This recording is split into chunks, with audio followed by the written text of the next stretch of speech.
Hey everyone, and welcome to my latest tutorial, creating a realistic eye in CG 2.0.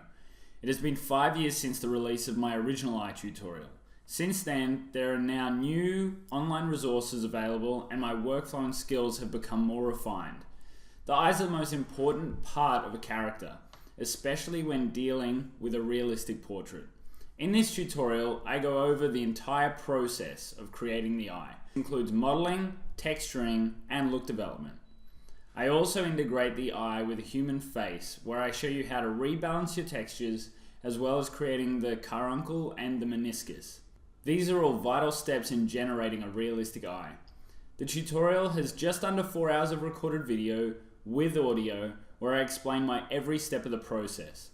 I will also be providing the model for the eyes, diffuse textures, and a Maya scene with my shading network. By the end of the tutorial, you should have the knowledge and techniques to create your own realistic eyes for your characters. This tutorial does not contain content on the creation of the skin or hair. I hope you enjoy and learn something new from this tutorial. Thanks.